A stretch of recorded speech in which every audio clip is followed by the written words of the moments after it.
नमस्कार, मैं हूं अरुण भारद्वाज। बहुत समय से लोग एक प्रश्न अक्सर पूछा करते हैं कि what is purpose of life. जीवन को हम किस तरह से जिएं ताकि इस जीवन में भी हमें स्वर्ग जैसा आनंद आ सके और स्वर्ग के लिए हम जीवन के बाद की इच्छा ना करते रह जाएं।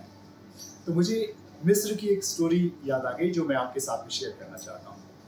ऐसा माना जाता है कि मिस्र में, जो कि एक बहुत ही प्राचीन सभ्यता है, वहां पर जब आत्मा शरीर को छोड़ती है तो उसे स्वर्ग जाने में 14 दिवस लग जाते हैं। और जब वो स्वर्ग के द्वार पे पहुंचती है तो सिर्फ 2 प्रश्न पूछे जाते हैं। देखिए, इतनी पुरातन सभ्यता ने पूरे जीवन के कर्मों को सिर्फ 2 प्रश्नों में बांध दिया है।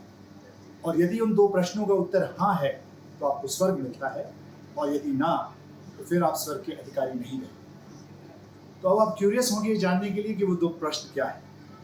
पहला प्रश्न है, क्या आपने आनंदमयी जीवन जिया? Did you live a happy life?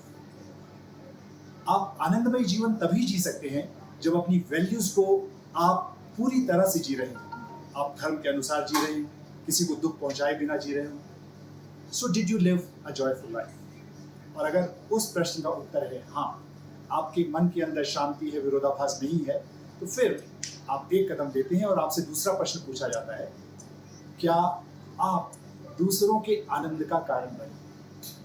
Did you become reason for somebody else to live a joyful life? और अगर इन 2 प्रश्नों के उत्तर हाँ है तो आपको स्वर्ग मिलता है। Isn't that true also?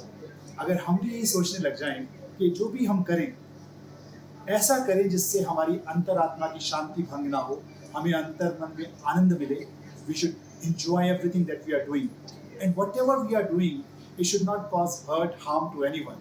और उससे ऊपर अगर हम दूसरों के आनंद का कारण बन सके, हमारे जो गोल्स हैं, हमारी जो चाहते हैं, हमारी डिजायर्स हैं, वो सिर्फ स्वार्थी ना होकर दूसरे लोगों के आनंद के कारण बनने के लिए भी हम गोल्स को रखें, तो आई थिंक धरती पे रहते हुए ही जीवन स्वर्ग हो जाएगा। जरा सोचिएगा। आज के लिए बस यही है मन की बात। नमस्कार।